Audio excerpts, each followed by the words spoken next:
So, guys, this is part two of my life tragedies. In 2016, I had my second child, Anthony, 6 weeks early. I was working 60 plus hours a week living in Alabama with Tennessee State Insurance. The day I had him, November 2nd of 2016, I was off for the first time in weeks. 6 a.m. I woke up. I had to go pee. Peed in the toilet, and a small blood clot came out. It was my plug. I was like, okay, this might be me under a lot of stress. Excuse me. Maybe it's just normal. Um, so I went to make my 3-year-old Jaden his normal dry cereal in a bowl, which is usually his snack. Turned on some cartoons because he wasn't out of bed, he was still asleep. And I went and laid down on my couch and went to sleep. 9 a.m. I heard my son throwing a bowl of cereal of Cocoa Puffs across the living room. I said, clean it up and I'll get you some real breakfast. I was gonna make him some real breakfast that morning. Well, I stood up and my water broke, and it wasn't just normal water, it was nothing but blood. So I went to my bathroom and tried to clean up and told my current boyfriend at the time of that situation to put some clothes on my son, start the Jeep, and get ready to go to the hospital. I called Anthony's grandmother and told her it's an emergency to meet us at the Fayetteville hospital. I nearly passed out on the way there, but I kept taking slow breathing techniques, still bleeding like a freight train. So 45 minutes down the road at the hospital in Fayetteville, Tennessee, we get there, I get wheelchaired in to the labor and baby department. Nurses kept asking me what was wrong. I was there. I, I was there, and I said, I feel like I'm gonna pass out. Something's wrong with the baby. So they took me to a room, put the baby monitors on my belly, and that's when I lost it. Anthony did not have any heartbeat whatsoever.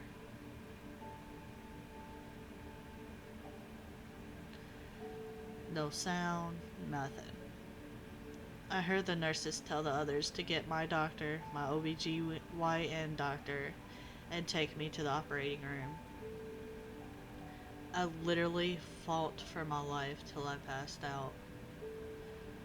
While I was out, I saw someone, I couldn't tell who it was, but still to this day, I think it was my guardian angel. This person said, Sarah, go back and be with your kids. It's not your time yet.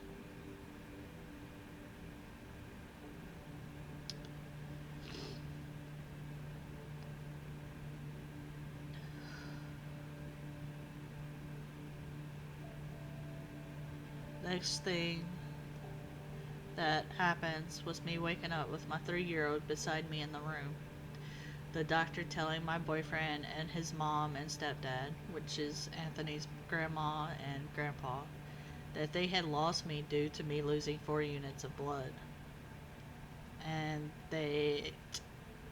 my Anthony was born dead. Once I fully awoke, I acted like I didn't hear any of it. Once I fully awoke, they asked me if I wanted to see the baby, and I said, yeah, of course. Guys, he was stable, but he was inside a incubator, and I couldn't touch him, and that hurt. I couldn't do nothing. I couldn't hold him. For the longest time, I blamed myself, and I shouldn't have. So after the doctor asked me if I was on drugs, I replied, "Why don't you look at my blood test?" Of course I don't do drugs. I was overworked. And I was just irritated. She even asked me that. The doctor called CPS on me. Just my luck once again. So once that was handled, I went to the children's hospital and stayed up there with my son for a total of 2 to 3 weeks till he came home. He didn't come. He was born on November 2nd of 2016. He didn't come home till the week of Thanksgiving, which I was lucky. Anthony had erupted from my cervix from all the stress I was under, working 60 plus hours a week while I was pregnant.